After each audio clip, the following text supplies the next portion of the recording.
সংসারে নেমে এলো হঠাৎ করে কাল বৈশাখী ঝড়। অনেক বছর বিয়ে হবার পরেও যখন ঝুমার কোনো বাচ্চা হচ্ছিল না, তখন তাদের দুজনের ভেতরে কয়েকদিন ধরে প্রায় ঝগড়া লাগতো। ভালো লাগে না, কিচ্ছু যেন ভালো লাগে না। বিয়ের আজ এই 10 বছর হতে যাচ্ছে, তবুও একটা বাচ্চার মুখ এখনো চোখে দেখতে পেলাম না। সন্তান যদি আমার না হয় তবে আমি কি করতে পারবো বলো? তুমি প্রতিদিন আমার সাথে ঝগড়া করে কি লাভ পাও বলো তো? জানি না, আমি কিচ্ছু জানি না। এবার যদি একটা বাচ্চা দিতে না পারো, তবে এই বাড়িতে তোমার আর কোনো জায়গা নেই। এমন সময় কিয়াসের মা কিয়াসকে এসে বলল, বাবারে, রোজ রোজ তোদের এই ঝগড়াঝাটি আমার আর ভাল লাগছে না। বলে কি, তুই না হয় আবার ভালো একটা মেয়ে দেখে বিয়ে করে নে না। এইটা তুমি কি বলছো মা? নিজের স্বামীর ভাগ কি অন্য জনকে কোনো মেয়ে দিতে চায়? তোমার খুব বার বেড়েছে, সারা দিন শুধু মুখে মুখে তক্ক। আহা মা, চুপ করো। আমার আর ভালো লাগছে না। না আছে একটা বাচ্চা, আর না আছে এই সংসারে কোনো শান্তি। ধ্যাৎ! কিয়াস এ কথা বলে বাড়ি থেকে বেরিয়ে গেল।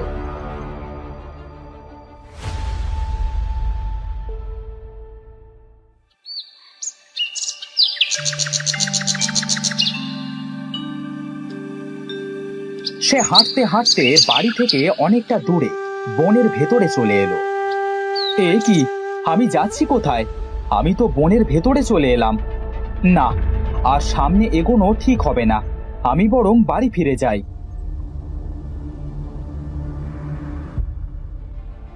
কিয়াস যখন বাড়ি ফিরতে গেল, তখন পাশ থেকে একটা কাঁঠাল গাছ বলল, এই ছেলে, এদিকে একটু আসবে? কে কে ডাকলো আমাকে? আমি গাছ গো, আমি কাঁঠাল গাছ। দেখো না, দেখো আমার গাছটা কাঁঠালের ভারে কেমন নুই পড়েছে। দয়া করে এই কাঁঠালটি কেটে দেবে? হ্যাঁ, কেন নয়। দাঁড়াও, আমি তোমার গাছ থেকে এক্ষুনি কাঁঠাল কেটে দিচ্ছি। কিয়াস গাছ থেকে কাঁঠালটি পেরে কাঁঠাল গাছকে বলল, তোমার এই কাঁঠাল কি করবে? এই কাঁঠালটি তুমি নিয়ে যাও। তবে শোনো, এই কাঁঠালটি কিন্তু যে সে কাঁঠাল নয়, খুব দামি একটা জিনিস যা আমি তোমাকে উপহার দিলাম।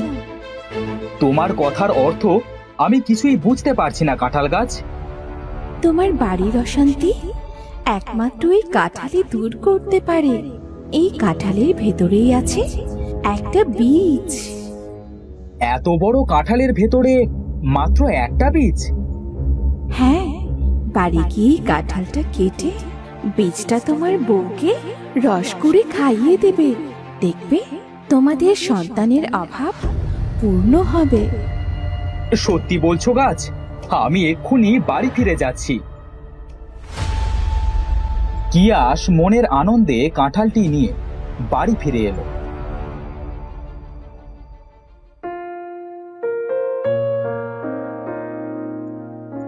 বাড়ি এসে মনের আনন্দে তার বউকে ডেকে বলল, ঝুমা, এই ঝুমা, দেখো, এই তোমার জন্য কি নিয়ে এসেছি।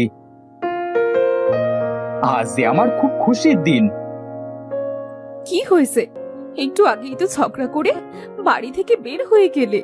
পথে এমন কি হলো যে খুশিতে নাচতে নাচতে ফিরে এলে? কিয়াস তখন কাঁঠাল গাছের কথা সব তার বউ ঝুমাকে খুলে বলল। সব শুনে ঝুমা বলল, তুমি কি সন্তানের জন্য পাগল হয়ে গেছো? কাঁঠাল গাছে আবার কথা বলতে পারে? সত্যিই তো, আমি তো তাকে কিছুই জিজ্ঞাসা করিনি। আমি তো তাকে একটা ধন্যবাদও দিইনি। সত্যি তুমি একটা মানুষও। যাই হোক, বউ, তুমি আগে গিয়ে কাঁঠালের ভেতরের ফলটা রস করে খাও তো দেখি। আচ্ছা ঠিক আছে, দেখি সত্যি কাঁঠালের ভেতরে ফল আছে নাকি।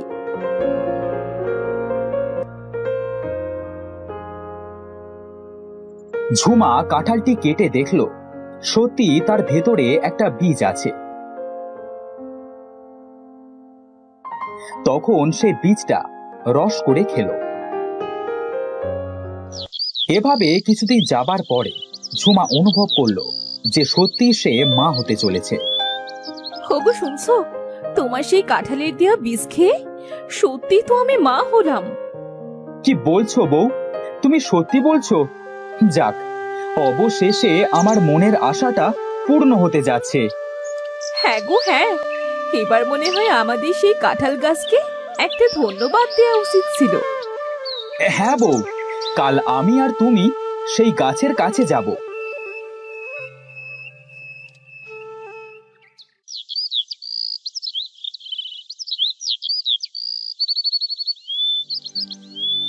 পরের দিন কিয়াস তার বউকে নিয়ে সেই জঙ্গলে কাঁঠাল গাছের কাছে গেল।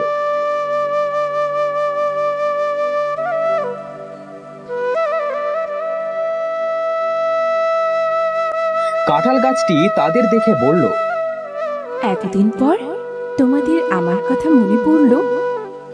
ও কাঁঠাল গাছ, ক্ষমা করো আমাকে। আসলে আমি সেদিন খুব চিন্তার ভেতরে ছিলাম, তাই তোমার কাছে কিছু জানতে চাওয়া হয়নি। কাঁঠাল গাছ, তোমাকে অনেক ধন্যবাদ। এতদিন পরে আমি যে মা হতে পেরেছি, আর সেটা শুধু তোমারই জন্যে। তোমার এই ঋণ আমি কোনোদিনও শোধ করতে পারবো না। ছি ছি ছি ছি, এ কি বলছো? ঋণ শোধ করতে হবে না। তোমার স্বামীকে দেখে আমার খুব খারাপ লেগেছিল, তাই এইটুকু উপকার করলাম। আসলে বিপদে না পড়লে যে তার মর্ম বোঝা যায় না। এভাবে বলছো কেন গাছ? তোমার কথা শুনে মনে হচ্ছে তোমার মনে অনেক দুঃখ। বলো বলো আমাকে, কি এমন দুঃখ তোমার? আসলে আমি কোনো গাছ নই, তবু এই কাঁঠাল গাছের রূপ ধরে আছি এক যুগ। আমি এখনো মুক্ত হতে পারিনি। গাছ না মানে? তাহলে তুমি কি? আমি পরিকন্যার আদরে ছোট্ট পাখি। আমি পরিরাজ্য থেকে মাঝে মাঝে তোমাদের এই পৃথিবীতে ঘুরতে আসতাম। সেই দিনও ঘুরতে এসেছিলাম। ছোট্ট পাখি মনের আনন্দে এ ডাল থেকে ও ডালে ঘুরছিল। গাছের নিচে বসেছিল এক সন্ন্যাসী। সে এক মনে ধ্যানে বসেছিল। ছোট্ট পাখি বুঝতে না পেরে সন্ন্যাসীর মুখে দিল পায়খানা করে। তখনই তার ধ্যান ভেঙে গেল। কার এত বড় সাহস যে আমার মুখে পায়খানা করে? এই সেরেছে রে, গাছের নিচে যে সন্ন্যাসী ছিল তা তো আমি জানতাম না। এবার কি হবে? মূর্খ পাখি, এত বড় সাহস তোর! আমি যে গাছের নিচে বসে আছি সেটা তুই কি দেখছিস না? আসলে সন্ন্যাসী, আমি তোমাকে দেখিনি গো, আমাকে ক্ষমা করে দাও। ক্ষমা নেই তোর। আমার সাথে এত বড় বেয়াদবি করে ক্ষমা চাওয়া হচ্ছে? আমি তোকে একটা কাঁঠাল গাছে পরিণত করলাম, আর তোর প্রাণ ভোমরা রেখে দিলাম মাটির নিচে মাটিপুরের এক বুড়ির ভেতরে। এ কথা বলে সন্ন্যাসী তার জাদু শক্তি দিয়ে তাকে কাঁঠাল গাছে পরিণত করল, আর তার প্রাণ ভোমরা রেখে দিল সেই মাটিপুরের বুড়ির কাছে। সন্ন্যাসী, কি করলে এটা? আমি যে কোনোদিনও আর পরিকন্যার কাছে ফিরতে পারবো না। কেউ আমাকে এই কাঁঠাল গাছ থেকে আবার পাখি রূপে ফেরাতে পারবে না। কিচ্ছু করার নেই, এটাই তোর শাস্তি। তুমি এত ভালো একটা পাখি, আর তোমার সাথে সন্ন্যাসী এমনটা করতে পারলো? করলো তো, আর সেই ঠিকই আমি কাঁঠাল গাছ হয়ে আছি। তুমি চিন্তা করো না, আমরা তোমাকে সেই মাটির নিচে মাটিপুরের বুড়ির কাছ থেকে প্রাণ ভোমরা নিয়েই ফিরবো। পারবে না গো, সেই বুড়ির ভিতরেই আছে যে আমার প্রাণ ভ্রমরা রাখা। আমার প্রাণ ভ্রমরা আনতে বলেছে, বুড়িকে মারতে হবে। বুড়িকে মারলেই প্রাণ ভ্রমরাটা আমার কাছে ফিরে আসবে। তুমি চিন্তা করো না, আমরা তোমার প্রাণ ভ্রমরা নিয়েই ফিরবো। তখন গাছটি তার জাদু শক্তি দিয়ে একটা জাদুর গালিচা এবং একটা জাদুর তরবারি দিয়ে বলল, তোমরা আমার এই জাদুর গালিচায় ওঠো, তোমাদের নিয়ে যাবে মাটিপুরে বুড়ির কাছে। আর এই কাটার তরবারিটা রাখো। বুড়িকে যদি এই তরবারি দিয়ে মারতে পারো, তবেই বুড়ি মারা যাবে। ঠিক আছে, আমরা যাচ্ছি তোমার প্রাণ ভ্রমরা ফিরিয়ে আনতে। এই গালিচা, আমাদের মাটির নিচে বুড়ির কাছে নিয়ে চলো।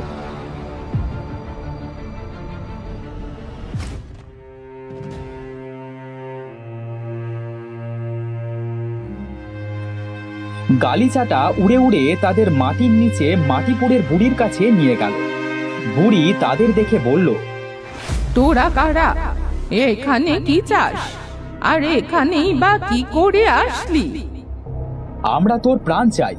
তোর ভেতরে তো একটা পাখির প্রাণ ভোমরা আছে, আমরা সেটাই নিতে এসেছি। মূর্খের দল, আমার কাছে নাকি প্রাণ ভ্রমরা নিতে এসেছে। নিয়েই দেখ না কেমন নিতে পারিস। এ কথা বলে বুড়ি তার জাদু শক্তি দ্বারা একের পর এক আগুনের গোল্লা তাদের দিকে ছুঁড়তে লাগলো, আর তারা সেই তরবারি দ্বারা সব আগুনের গোল্লা থামাতে লাগলো। এমন ভাবে হবে না। আমি বুড়িকে ওই পাশ দিয়ে গিয়ে অন্য মনস্ক করব, আর তুমি পেছন থেকে বুড়িকে ওই তরবারি দিয়ে মেরে ফেলবে। আচ্ছা, ঠিক আছে। ঝুমা অন্য পাশে সরে গিয়ে বলল, ডাইনি বুড়ি, সাহস থাকে তো আমাকে মেরে দেখা। আমাকে ডাইনি বললি? দাঁড়া, এবার তোকে কি করি দেখ। এ কথা বলে বুড়ি যেই আগুনের গোল্লা ছুঁড়তে গেল, তখনই গিয়াস পেছন থেকে এসে বুড়ির পেটের ভেতরে তরবারিটা ঢুকিয়ে দিল। কি করলি তোরা? আমাকে মেরে ফেললি। এদিকে গাছটির ভেতরে প্রাণ ভোমরা ফিরে এলো। গাছটি তার পাখির রূপ ফিরে পেল। আর এদিকে ঝুমা কিয়াসকে বলল, হোগো, এবার ফিরে চলো। গাছটা হয়তো তার প্রাণ ভ্রমরা ফিরে পেয়ে এতক্ষণে পাখি হয়ে গেছে। হ্যাঁ চলো। এই গালিচা, আমাদের পাখির কাছে নিয়ে চলো।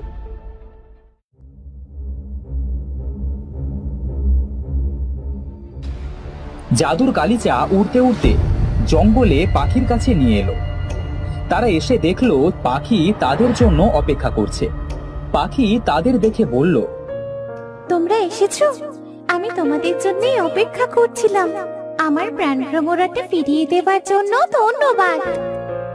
ধন্যবাদ দিতে হবে না ছোট্ট পাখি, তুমি যে আমাদের একটা নতুন প্রাণ দিয়েছো।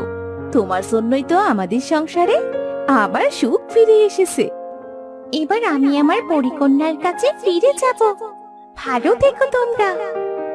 পাখিটা তাদের কাছ থেকে বিদায় নিয়ে পরিকন্যার কাছে ফিরে গেল, আর ঝুমা ও কিয়াস তাদের বাড়িতে ফিরে গেল।